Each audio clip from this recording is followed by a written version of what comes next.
Welcome on into the Fantasy Football Forge. My name is Steve, and it is time for week 2, and we're going to try not to overreact. We know things happen in week 1, but we've learned a lot of things, and this year, I'm not going to do specific waiver wire videos, so in this video, we are going to talk injuries, waiver wire, interesting usage situations, especially here in week 1. We learned a lot. We learned things that we're hearing off season were true or not in different situations. We'll look back to last week's loves and fades. How did I do on those, of course, as well as then going over this week's rankings and the loves and fades. And as always, these rankings almost certainly will have some changes throughout the week for many, many reasons.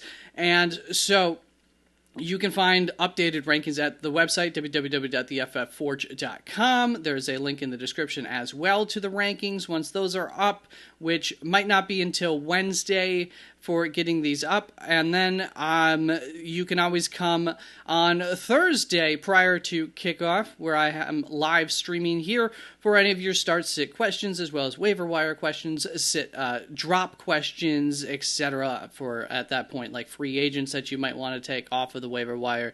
And also here, probably going to go back to doing Saturday evenings and then Sunday mornings, at least 2.5 hours. I think I'm going to move that up to 3 hours prior to kickoff, all the way up until kickoff. You can come in with your start-sit questions then, and on the screen for all of those, you will see my most recent up-to-date rankings as well. So those are ways to get some help. As you can see, I still have this listed as under construction, but yeah, these are the rankings that we'll get to. In terms of running back injuries this week, we did quite well. The only one that has stood out so far, and of course things happen after games that we find out through the week, but Jonathan Taylor was the only guy who we came out with any kind of concern, and to be honest, I'm not concerned about it currently. So we'll see about that. In terms of some interesting usage scenarios, plenty of them here for the running back. We've got James Conner and Trey Benson split, 60-40 split.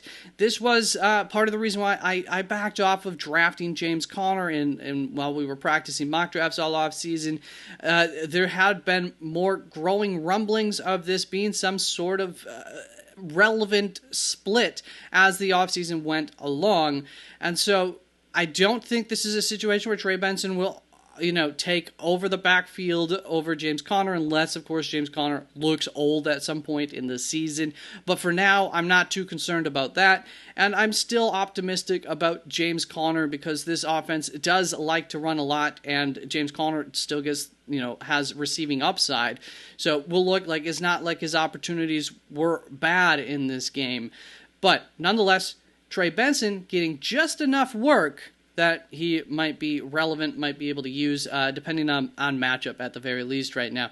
Then we're going to look at Henderson. He got used exactly as I both feared and wanted. There's a good side and a bad side to his usage here in week 1. He did not get a lot of carries. That was my concern. His overall opportunities on the ground, the floor for him. However, he did get 6 targets, so that was absolutely fantastic.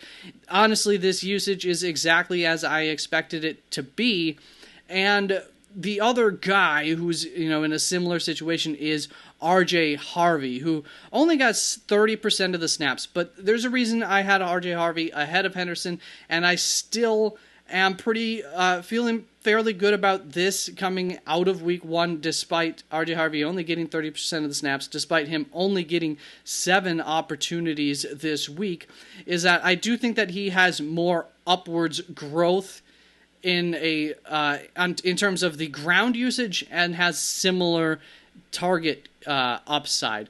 But not too shocked to see week 1 that Henderson was the guy to be a little bit better. Nonetheless, RJ Harvey only got 7 opportunities. J.K. Dobbins got 50% of the snaps, 18 opportunities. That left 20% of the snaps elsewhere for running backs there. So, good amount of J.K. Dobbins opportunities here in week 1. This is something that I think we will see change as the weeks go along, but we'll get to it when we look at the rankings on RJ Harvey. Basically, optimistic coming out of this week. I think he earned himself some more opportunities going into next week, but we're not going to get too crazy on that in terms of wanting to start him and how high we put him in the rankings.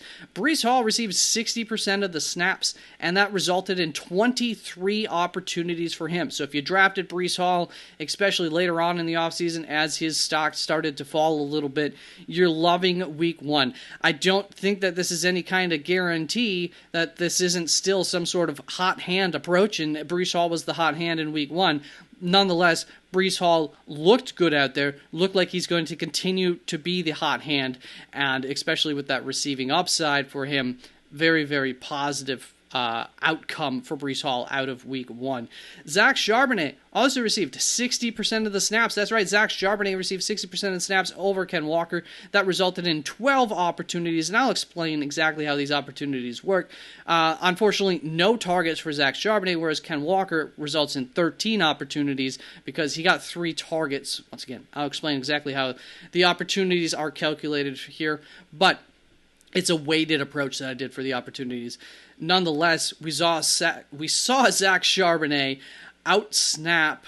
outwork on the ground Ken Walker. So, is that something that we're going to see going forward? We don't know for sure. Ken Walker was injured throughout the offseason. He might just be ramping up, so I don't want to overreact to this week 1. Nonetheless, we'll see. There was a lot of rumblings about how the team felt about Zach Charbonnet, about this being much more of a split workload. I don't know that it's any kind of guarantee, especially with how they performed in week 1. Zach Charbonnet looked really good. Ken Walker not quite, but maybe he's ramping up right now. So we'll see how that goes going forward, but that's what happened in week 1. ETN for Jacksonville absolutely dominated the work, in part because Tank Bigsby didn't get really any work. And I think that the reason behind this is that between Philadelphia's game on Thursday and Jacksonville playing on Sunday, I believe that there was a handshake deal made for Tank Bigsby already as that news comes out very early on Monday morning. And so I think that's why Tank Bigsby didn't get any work, given how they had been using him throughout the offseason. It seemed like he was going to get more work. Nonetheless, I don't think we have to worry about a hot hand approach for ETN going forward, so that's really good news. And we'll get into some of the other options there in the backfield there when we get to the waiver wire very shortly. Also, Jordan Mason was basically the 1A. This shouldn't be a shock over, of course, Aaron Jones. He still lacks receiving upside, unfortunately, which is going to hold off that upside, but this worked out pretty much how I was, for the most part, how I had this backfield working out in terms of, how we were drafting these guys and the upside for them. But nonetheless, the amount of usage for him was promising, and so was his performance. He did well with those opportunities. He looked good out there. It looks like he's going to maintain that role going forward, maybe getting more of the groundwork than Aaron Jones. The question is Aaron Jones got out there on like a 3rd and 1 situation. He's always had a good nose for the end zone, and I talked about this in terms of why I didn't want to get too high on Jordan Mason, is that, Aaron Jones might still be the guy that gets that green zone, red zone, even opportunities. Aaron Jones might be the guy to get that work going forward still, and Jordan Mason might get less of it at least. So Jordan Mason might just have this really nice floor, but not really have any kind of pop to him outside of, making big plays, outside of matchup dependency in terms of helping to reach those 15, getting into that 18-point range might be quite tough for him on any kind of consistent basis. Nonetheless, you like what we got out of him, and if you drafted Aaron Jones, you didn't have to draft him too high, and he still got that receiving upside. He came through for you in week 1 if you played him, and I still don't hate him. Dylan Sampson for the Cleveland Browns came out. Jerome Ford looked like crap. Jerome Ford's not going to be the guy.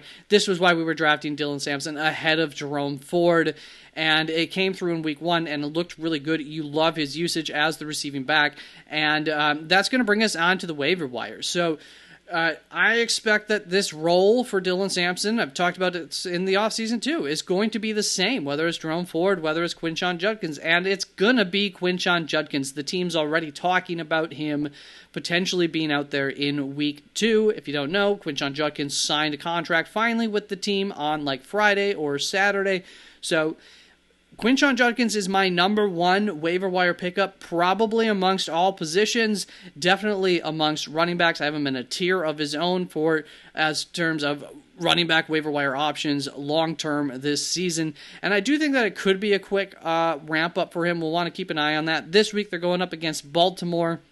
Going to be possibly his first week with the team. Definitely not going to be looking to play him this week, but we'll definitely be keeping an eye on how much usage he gets with Jerome Ford just wide open, kicked open the door for Dylan Sampson. I didn't put Jerome Ford in my cut-worthy guys, but yeah, Jerome Ford is definitely a cut option. Go out and pick up a better prospect. He kicked the door wide open for Quinshon Judkins going forward, and that door was already open anyways. So Quinshon Judkins, really, really good waiver wire pickup. Other waiver wire pickups in my second tier, I've got Trey Benson, and I have him just ahead of Dylan Sampson, but this is dependent a little bit on what your team needs. I think Trey Benson, the long-term higher upside option, gonna have a role for sure, just like Dylan Sampson, but I think the path to him actually becoming the number 1 option is higher due to like age of the starters. Quinshon Judkins versus sorry, I can't think of his name, James Conner.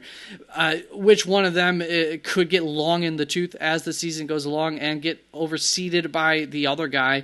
Well, I also think Trey Benson has a better 3-down profile as a running back. So in terms of long-term options, I want Trey Benson over Dylan Sampson. In terms of short-term, if I need a guy right now, you went 0 running back, you didn't hit the best, and Dylan Sampson's available out there, go ahead and get him. I do think he'll have a relevant role throughout the season as a guy you could play throughout bye weeks, etc., depending on the matchup a little bit.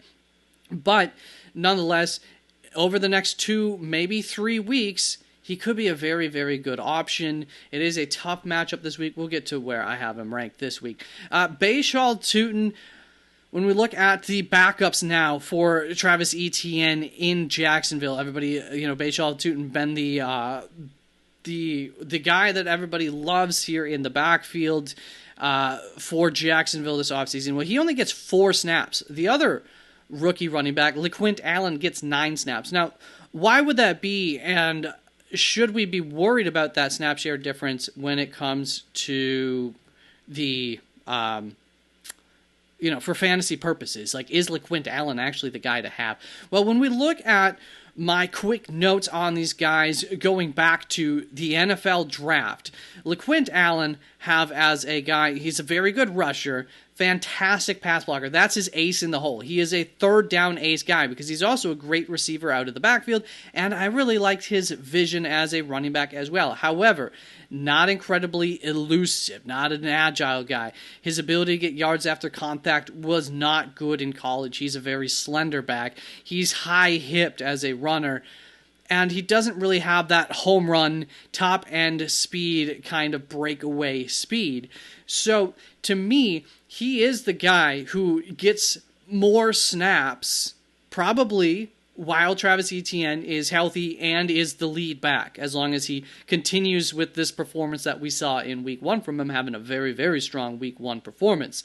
Whereas Bashal Tutin, I think, is the backup to own, because I think if Travis Etienne goes down, or if Travis Etienne struggles, and there is an opportunity, it's Bashal Tutin. Because you look at his profile, he is an agile guy. He was basically elite in terms of missed tackle numbers throughout college, throughout his senior year in college. He is not afraid to lower his shoulder either. He gives that nice element of having both of those, those parts of his game. And so he is the guy who is, he also has some home run speed, as you said, and I like how he runs his running style in terms of how he stays low for runs. So he is the guy who would profile more as the first, second down back compared to LeQuint Allen for sure. Issues with Bashaw Tootin, some of the things that might keep him off of the field, keep LeQuint Allen on the field in those types of situations, especially in terms of the pass blocking. You want to keep Trevor Lawrence safe. Also didn't feel that he had very good vision. His ball security was a major issue, and we did see that early on in the offseason. He often bounces, I didn't like how his angles were as a runner after receiving the handoff. I think this causes him to be late to finding holes. That goes back to kind of the vision on his like zone read stretch types of plays. Didn't love him in those situations, despite having, when he breaks loose, it can be a big play. His athletics, I also wrote, aren't apparent near the goal line. Didn't like him near the goal line, despite having some of these things that you would like. Not afraid to lower his shoulder, good at causing missed tackle opportunities, good speed, breakaway speed. Just didn't see those things come true once he got at the goal line. So I also don't think that he comes in and takes that goal line work or anything away. So I truly think that he is the guy to own, yes, over LeQuint Allen for fantasy purposes, but I also don't really think, especially given how well ETN did in week 1 here, that he's any more of a guy to own than a guy like Ray Davis or something. I think he's pretty dependent upon an injury happening, but he does have the chance of James Cook not being the starting running back outside of injury for Buffalo, since we're using him as an example, compared to Travis Etienne. Obviously, Travis Etienne, we think, is a little bit more of a concern for that to happen. Cut-worthy guys outside of that, Tank Bigsby getting traded to Philadelphia. Don't expect him to get any kind of work. He's a cut-worthy guy. Also, still a guy you could hold on to in case of an injury. Ollie Gordon. Same story here. I was not telling you to draft him late in the season. Everything sounded fine. There's better options out there that you could own. I would say Bashaw Tootin's probably a slightly better option to own than Ollie Gordon, because obviously Ollie Gordon's path to becoming the 1A very low outside of injury. And then once he is, we saw that Miami team look pretty bad in week 1, so do we really need the banging running back for that offense in case of an injury? I don't think so. Looking at my loves and my fades for week 1, how did I do? Well, for my fades, I stunk it up for my fades. I had Javonte Williams as a fade and Breece Hall as a fade, and as we know, both of them absolutely destroyed, killed it, had great week 1. So my bad with the fades there. Those were the low points of my week for all my loves and fades across all positions. In terms of my loves, I think we did all right here. JCM had as one of my loves. J.K. Dobbins had one as one of my loves. I had Tank Bigsby as one of my loves. How could I have predicted that the trade would be in and that he wouldn't get any kind of usage at all, really? And then I had Jordan Mason as a love, and I think for good reason. I think we saw why he potentially deserved to be a love. That game flow just didn't quite go as expected, and he didn't fall into the end zone at any point either. And maybe that will be an issue, as I talked about, going forward for him, but nonetheless, I think we did all right with the loves, sucked up with the fades. Let's get on to the running back rankings for week 2.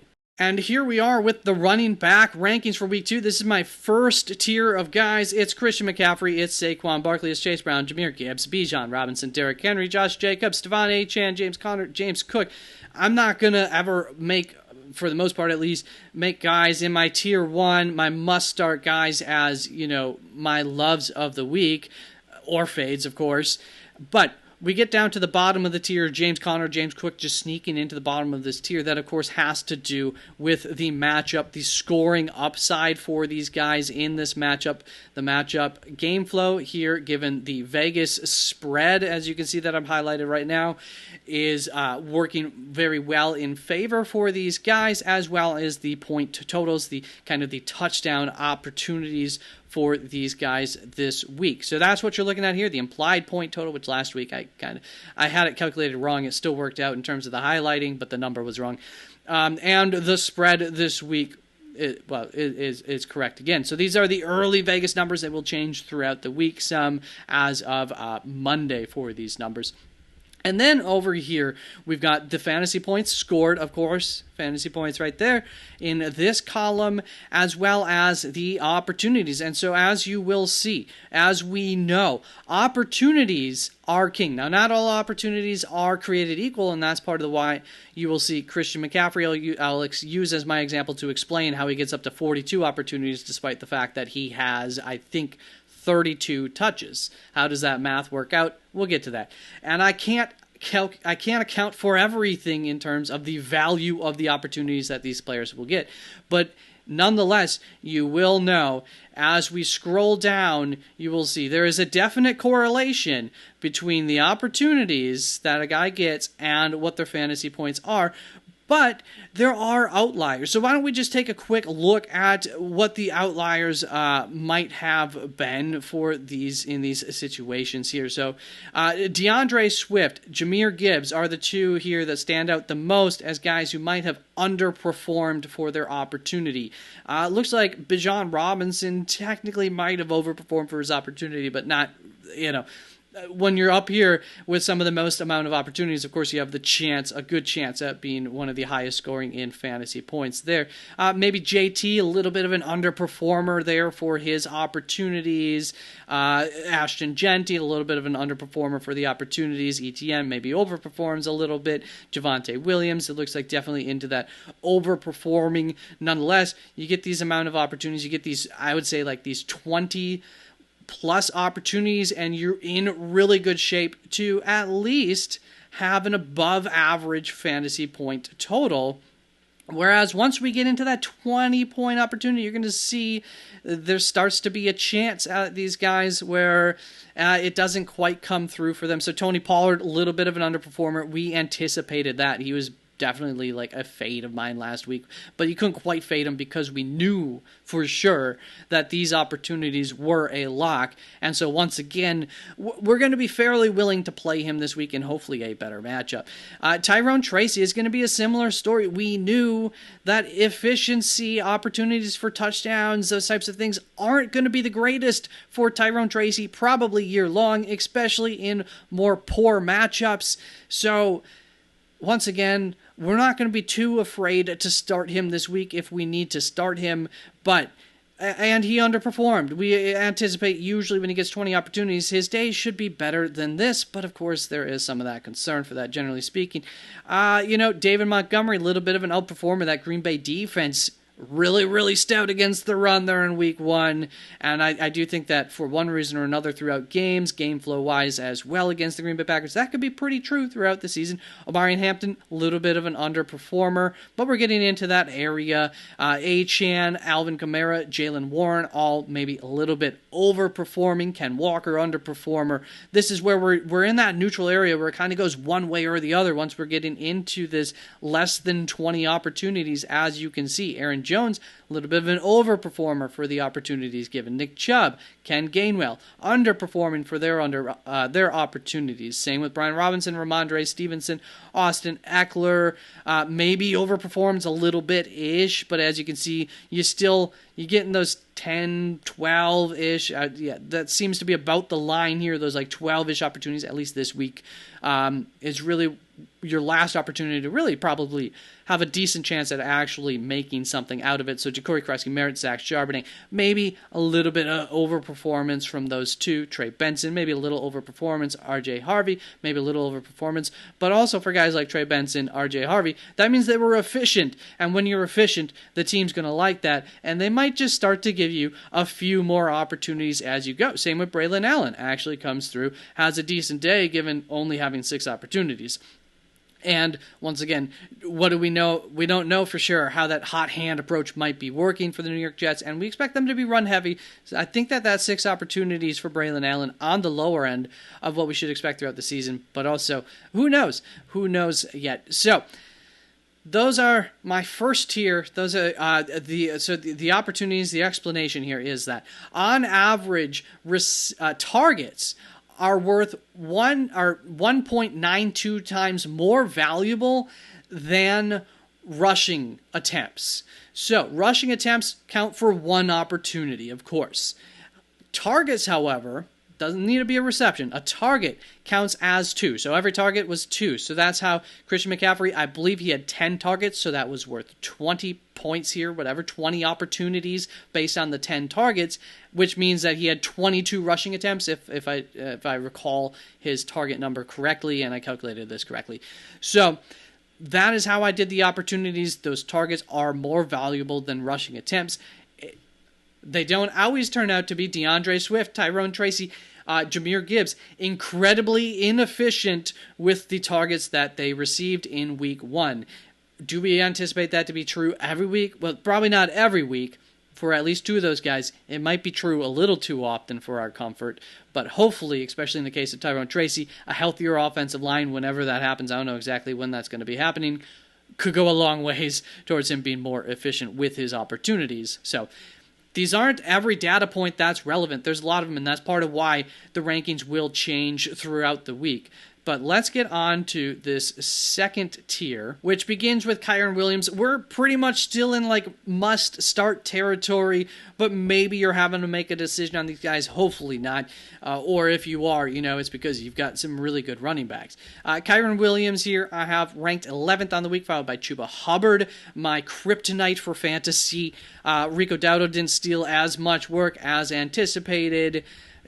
26 opportunities, very good amount of opportunities for Chuba in a game flow that wasn't necessarily set up for him to dominate, have a crap ton of opportunities. But, with that passing game, losing Adam Thielen via their choice, and then losing Jalen Coker on top of that, I think that this makes sense for something that could carry forward. And going up against Arizona, I'm definitely going to be really high up on Chuba Hubbard this week to repeat. Why not? With those kinds of opportunities, with how well he performed with them, given the competition, given the matchup. I mean, the touchdown upside, not the greatest, we know that, but really, really high floor, and just like last season, he came through for you this week. Breece Hall, another guy who going to rank him high this week, and for some guys, we get really worried about this game flow not being in the green, but for a guy like Breece Hall, who can get a lot of receiving opportunities, and we know how valuable those targets are, well, that's not such a bad thing, actually.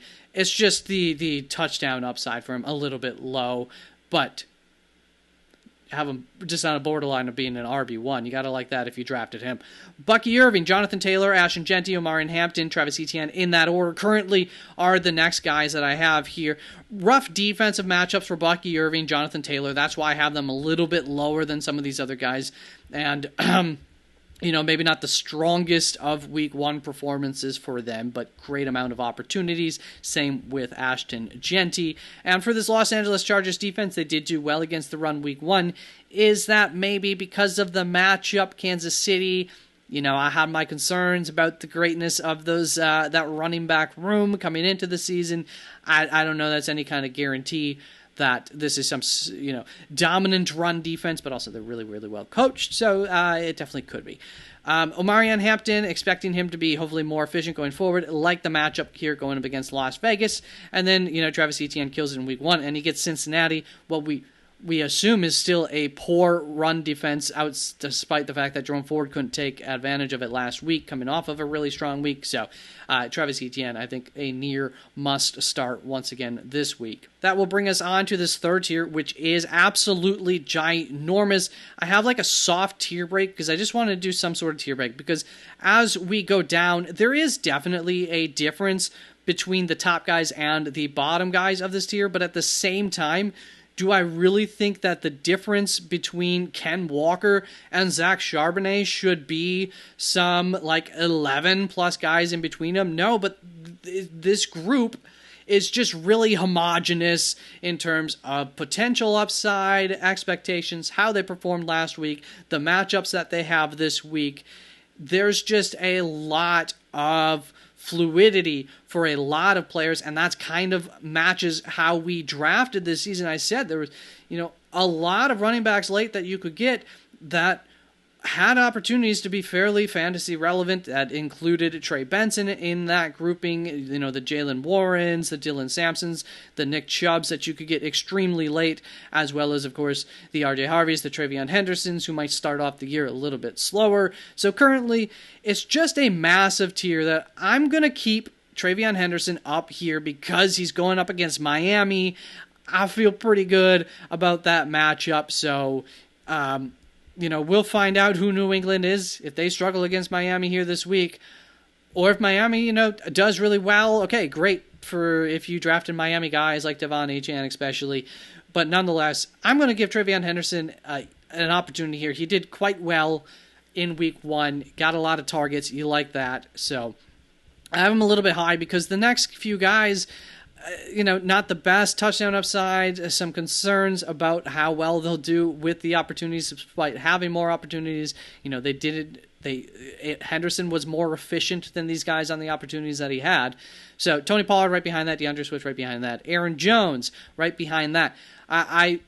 The opportunities are on the lower end, but because of the matchup going up against Atlanta, which I think really works nicely for Jordan Mason again, also should work nicely for Aaron Jones to potentially find the end zone again this week. So I like him because right behind him we've got Alvin Kamara, who I start to get a little bit afraid of going up against that San Francisco run defense, which we thought they spent a lot of effort into rebuilding that this offseason. Thought that because some of those pieces are younger, it might take some time for that to come to fruition. But in week 1, their run defense was quite stifling, and so that is a concern for Alvin Kamara this week. That's why I have him as a fade, combined with the fact that he did only get 15 opportunities, about an average amount of opportunities here, and really below average for starting running backs that you want to be playing in fantasy football. He does well with them, but we know this offense, the touchdown upside, is a concern. And if that opportunity share isn't higher,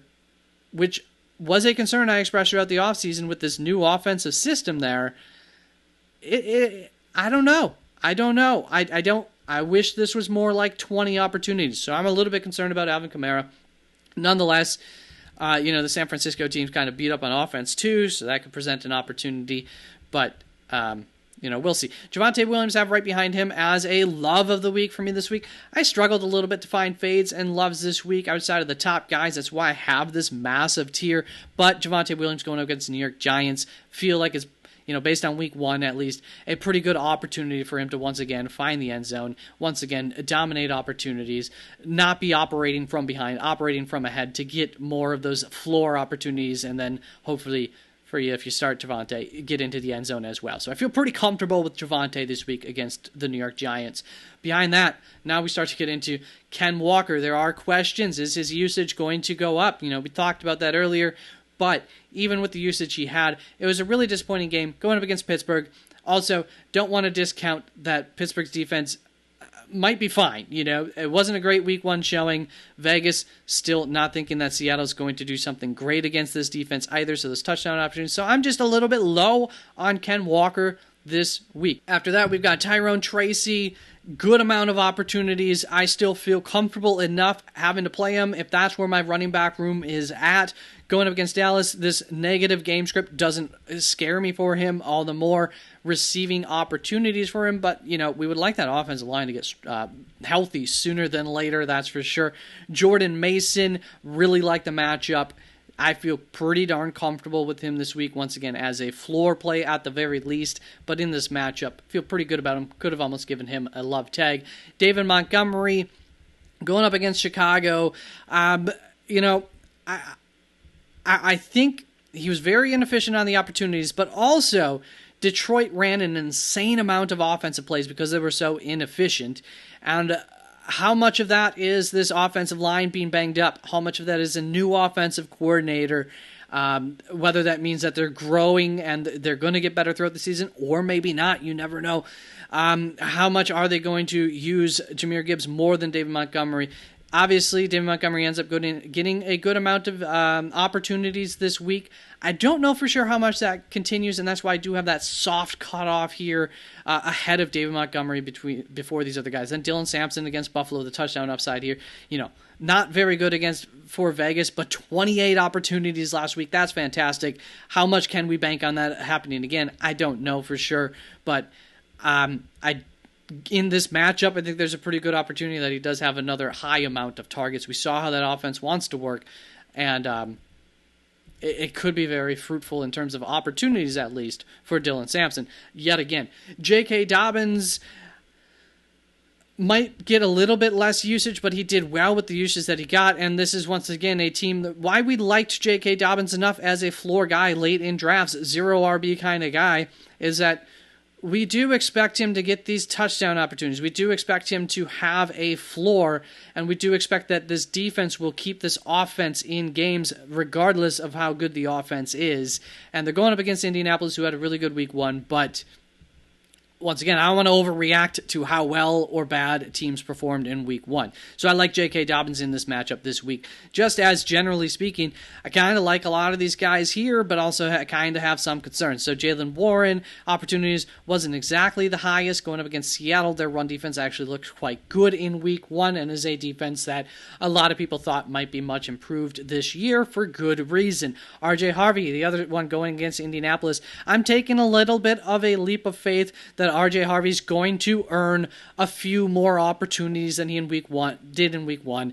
That this offense for Denver in general will look just a little bit improved, and that Indianapolis's defense maybe doesn't quite look like they did against, was it Miami, right?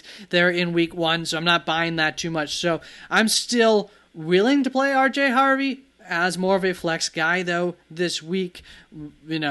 Want to be a little bit measured with exactly how high I get on him, for sure, given, only 8 opportunities. Then we got Nick Chubb.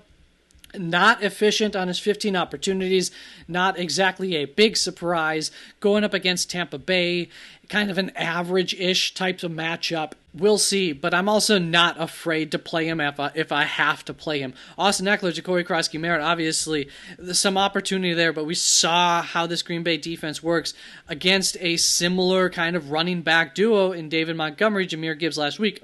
Of course, now they do have the added concern of Jaden Daniels, but this front 7 for Green Bay, I've said it already, might be the best front 7 in the league. They have the potential to be, and they kind of look like it in week 1. They're definitely up there, and that can cause issues for a team like Washington. I expected New York Giants defense to look better against Washington last week. Still, Washington didn't exactly, light up the scoreboard against that front 7, even though it didn't look as good as we thought that it might against Washington. There's, some pluses and minuses to why I could definitely be higher on Ja'Cory Krosky-Merritt and Austin Eckler. I might move them up ahead of, Nick Chubb, R.J. Harvey. But I am concerned about the upside this week going up against Green Bay in general, and that's going to bring us on to Zach Charbonnet, who I'm optimistic about. Didn't really get any receptions. I don't know if that's going to be something to play forward, but you can see Vegas a little bit concerned about the touchdown upside. And if I am projecting, maybe Ken Walker is... I just don't want to guarantee that this is a 60-40 split again. It might be more 55 or 50-50 even instead this week is a possibility. We'll see. It might not be. Isaiah Pacheco, I had concerns coming into this season. I talked about it with him and Kareem Hunt being the 1A and 1B in this offense, and they split it perfectly 50-50 as we saw some in the preseason as reports came out. And I was very confused really this offseason why people weren't more concerned about that, especially given how he performed late last season. And so he's incredibly inefficient on not a whole lot of opportunities. They're going up against Philly this week, too. It's not necessarily a great opportunity there. Isaiah Pacheco is going to be a fade for me. I'm sitting him if I can, but also, things might get better. That was a bad week one. Even here, a little bit disappointing given the opportunities that he had, of course. Brian Robinson even gets more opportunities than him, and going up against New Orleans, who actually has a pretty stout run defense, but you can see, Vegas likes maybe Brian Robinson to get a lot of opportunity, to the game flow to be in favor of a Brian Robinson getting more opportunities, especially late in the game in some dirt time when you can finally let McCaffrey get a little bit of rest after his high usage in week 1. And the game flow, I don't know with the Purdy news that this will stay the same. Currently, I am still projecting Purdy to be the starting quarterback for this week. We'll see if that is the case. But for now, Brian Robinson, a soft love for me this week. I really think that there's some good opportunities for him, this team.